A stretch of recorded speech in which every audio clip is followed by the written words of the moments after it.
Hey friends, it's interesting times as Kingdom Transfers just opened up in Kingshot.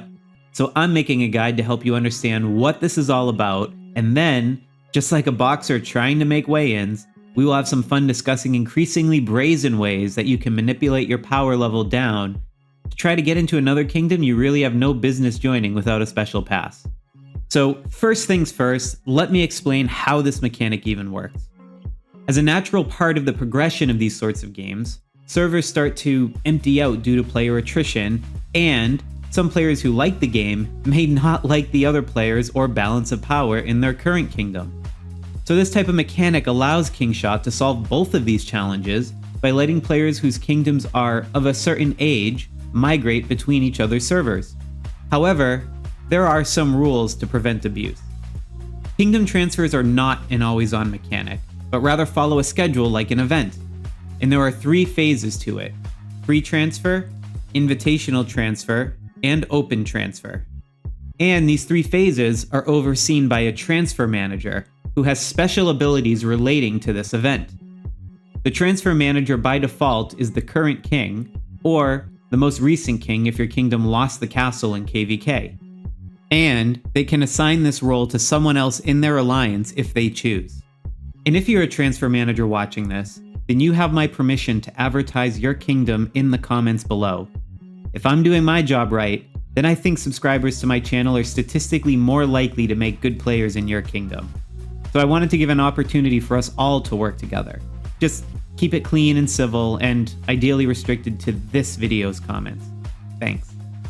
Now first, there is this pre-transfer phase, where you can see the various open kingdoms and the power cap that you will have if you transfer into them. This means that the kingdom will only accept joiners below a certain power rating. There's an exception, but we'll get into it in a moment. The power rating can vary based on the transfer manager's choice, but there are some limits. In particular, the upper bound limit is based on whether or not it is a leading or an ordinary kingdom. And the more progressed the kingdom is with a stronger player base, the more likely it is to be designated as a leading kingdom. And kingdoms that are deemed to be stronger or leading are limited to lower potential power caps, while weaker servers get a potentially higher power cap to catch up. And the transfer manager can revise this advertised power cap up and down, but it cannot exceed the limits imposed by the game for balance reasons. And in any case, if you are a leading kingdom, then you can only have up to 30 governors join in total. And if you are not deemed as such, then you can have up to 55 governors join during this single event. And if you individually are thinking about transferring to a new kingdom, you are first restricted to kingdoms that are similarly progressed as yours. You also need to be below the power cap that's set by the transfer manager. There's also a cooldown of 25 days if you recently transferred, as well as some minimum requirements to make sure you aren't just sending a bunch of low-level accounts to a single kingdom. And assuming this all works out, you can transfer to that server, but at a cost. If you look at the tooltip window in the Kingdom Transfer UI, it will show you a cost in transfer passes that you need. This cost will increase the higher the target kingdom score is in relation to yours. And your own score is determined by investments in account power. Interestingly enough, troop power is omitted from this total. Now the rules say that the kingdom transfer score of a kingdom is the sum of the transfer score of the top 100 active governors in that kingdom. But if you look at the scale between these two numbers, I think they actually mean it's the average. Now if you need more of these transfer passes, you can purchase them directly or accumulate them slowly over time by getting 1 per week from the Alliance shop. So it might be a good idea to stock up on these as you see them available as an insurance policy in case you ever decide to move to another kingdom on short notice. And if you are thinking of moving, there are some other miscellaneous rules that are spelled out in the Key Details UI panel. These aren't really so much what I would call key details, but they do explain away a number of edge cases relating to your progress and events, so it's worth taking a look at. One interesting one though, is that purchase limits on regular and time-limited packs will be reset, so this may allow you to double dip on your favorite deals if you're a spender. And another detail worth noting out is that unsecured resources in your town above the storehouse limit are forfeited. This is the equivalent of being fully rated of resources in your town. Perhaps this is one fortunate thing about that recent update that changed most event resource rewards to be secured. So let's talk about that second phase, the invitational transfer phase. The transfer manager can issue two types of invites to specific individuals. You have ordinary invites, which are unlimited up to the overall governor cap that I described earlier, and follow the logic we just discussed regarding power cap. This allows the transfer manager to get specific people into the server prior to open enrollment, but does not create any special exceptions. However, there are also special invites, and unlike ordinary invites, these allow a potential transferee to exceed the power cap set by the transfer manager, as well as the kingdom limit itself. They also do not count toward the overall governor cap limit for what the kingdom can receive. And this makes them especially powerful, as it allows the transfer manager to recruit in whales to the server. And, since the transfer manager can pick and choose during this invitational transfer phase, the most likely place those whales are going to go is probably to the transfer manager's alliance, which means the stakes for castle battle just got a whole lot higher. Now each kingdom will start out with 3 of these special invites and recover 1 per month, up to a maximum of 3. So being an alliance that owns the castle when server transfers open for the first time can be a huge advantage to help you consolidate power on that server. Unless your server is deemed a leading kingdom, in which case you're not able to use special invites this time around. Likewise, you cannot use a special invite to bring in a whale that exceeds the power cap from a kingdom designated as a leading kingdom. I suppose the developer's intent is so that whales from kingdoms that do not themselves have the ability to recruit in new whales this cycle cannot have their players poached from their kingdom. And now we get into that third phase of kingdom transfers, the open transfer phase. This allows anyone who meets the power cap requirement to come to the kingdom up until the governor cap is reached. So essentially, these are the remaining spots not taken by the invitation phase. And the transfer manager can still choose to extend a special invite if requested. So all in all, this event could allow the transfer manager to funnel all the strongest players to their own alliance without other alliances getting the benefit of their own strong players. And this really underscores the importance of the transfer manager. It's not just a simple administration position, but a real leverage point for the power dynamics in the kingdom going forward. So understand what's at stake and delegate the transfer manager role wisely. If your top alliances manage the kingdom together in a non-aggression pact, then this probably could be something that should be governed by that as well. Okay, but enough about server politics. Let's get back to you as an individual looking to transfer. So whether you're looking for a fresh start, trying to go to a friend's kingdom, or just trying to cheese your way into becoming a server's new whale, I promised you that I would give you some tricks on how to lower your power level. And I'm going to share them in increasing levels of recklessness and insanity. It's also worth noting that we're not talking about power level, but rather transfer power. And there's a difference. This is an important distinction because troops that are normally in your infirmary or your enlistment office would not count to your overall account power, but they will count towards your transfer power.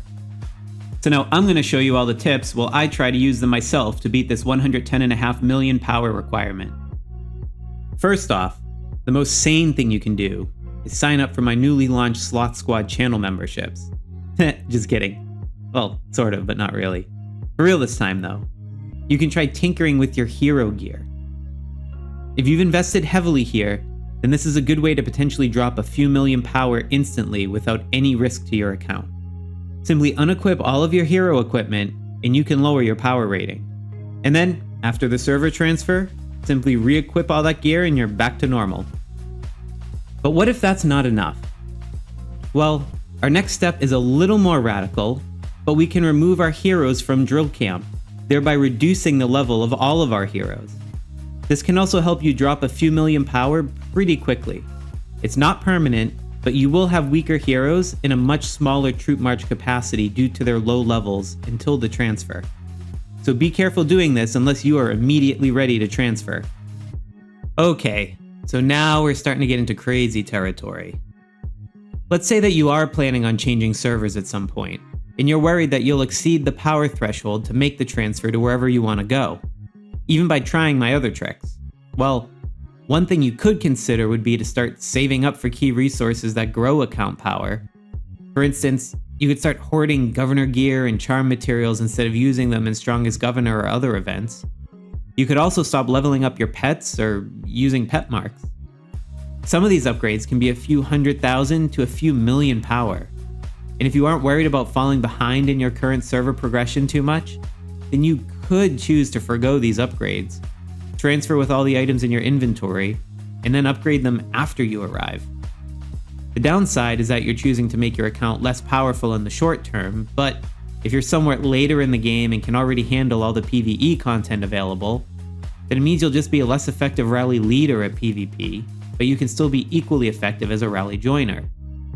This is due to the logic of how rallies are composed and what rally joiners or leaders bring. For more information, check out my guide to rallies linked below in the description. But what if it's too late and you've already upgraded your account with all of these materials? Well, lastly, and here's the most pants on the head crazy tactic you could do to lower your score. You may not be able to exclude the power of troops in your infirmary, but what if you didn't have those troops at all?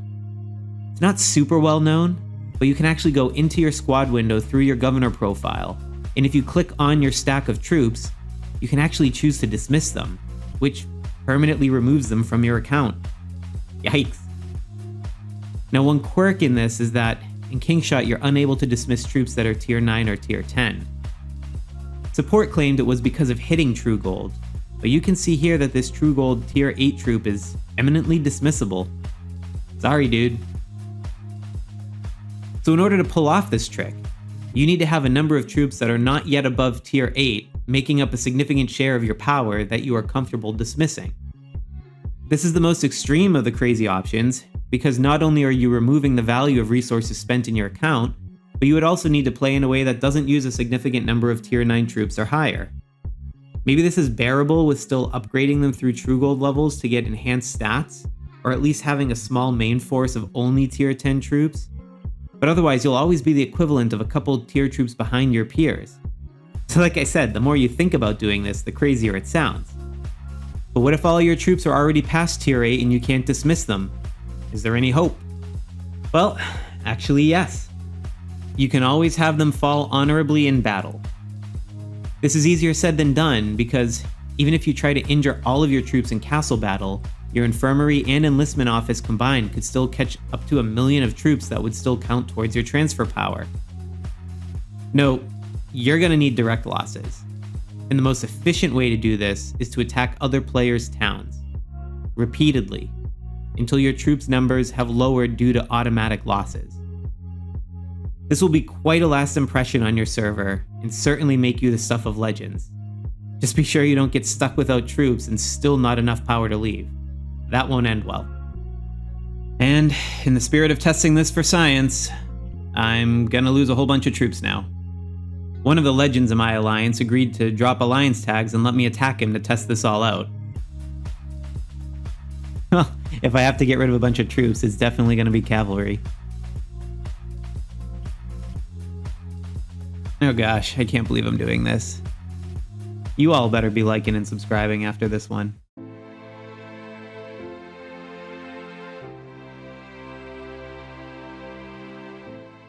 Oh my goodness, look at them go.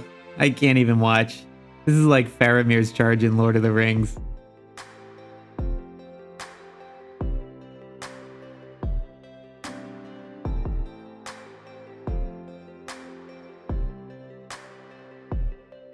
Oof.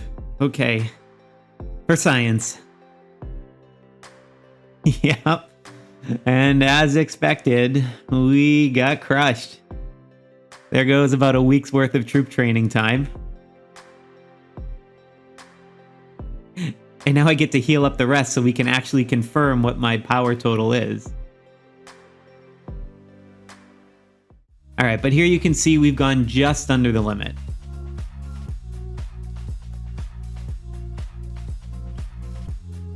And just to confirm that the other things work, look, as soon as I re-equip my gear, I'm no longer able to transfer it to the server.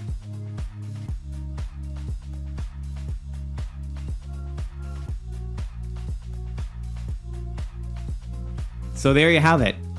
All the mechanics at play to prevent cheesing server transfers, and all the ways I could think of to still try to cheese them anyway. Good luck managing server transfers in your kingdom, and be sure to check out the other guides on my channel for more smart tips and tricks. Like, subscribe, join Sloth Squad memberships at the link below, all that good stuff. Thanks again for watching, and happy gaming out there.